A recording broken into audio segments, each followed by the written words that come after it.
Rediscovering Gita for the Modern World by Shrikant Soman.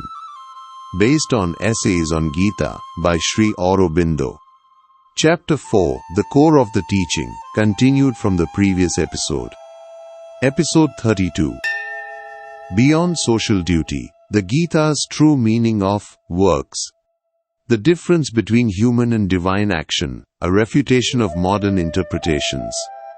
The divine will, not human will, understanding karma in the Gita. Key takeaways. Works as a path to spiritual realization. The flaw in modern interpretation. Divine action versus human action.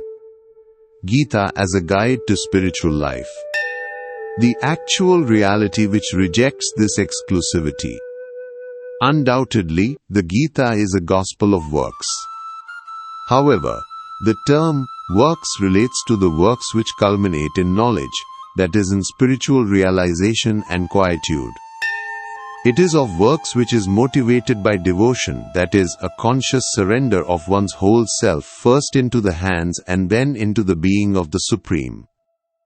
Gita not at all refers to the works as they are understood by the modern mind. It is not at all an action dictated by egoistic and altruistic, by personal, social and humanitarian motives, principles and ideals. Wrong persistence of its supporters. Yet precisely this is what the present-day interpretations seek to make of the Gita. We are told continuously by many authoritative voices that the Gita proclaims with no uncertain sound the gospel of human action. The ideal of disinterested performance of social duties. It may even go the extent of promoting the quiet modern ideal of social service. Interestingly, in respect to above theories, Gita seems to oppose rather than support the ordinary ascetic and quietistic tendency of Indian thought and spirituality. The right perspective. Very obviously, and even on the very surface of it, the Gita does nothing of the kind. This is purely a modern misreading, a reading of the modern mind into an ancient book. It is an interpretation of the present-day European or Europeanized intellect into a thoroughly antique as well as a thoroughly Oriental and Indian teaching. What Gita teaches is not the human but a divine action. It is not the performance of social duties, but the abandonment of all other standards of duty or conduct for a selfless performance of the divine will, working through our nature. It is not social service, but the action of the best, the God-possessed, the master men. It is done impersonally for the sake of the world.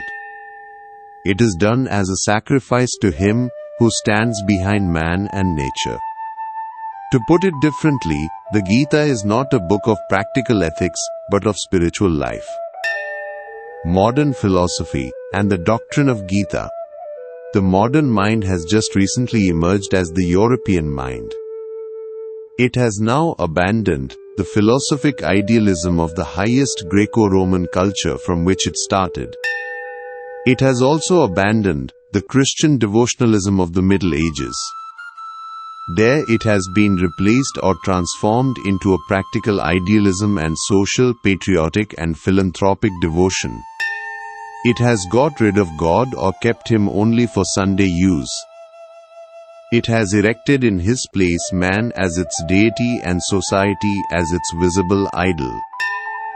At its best it is having practical, ethical, social, pragmatic, altruistic and humanitarian philosophy.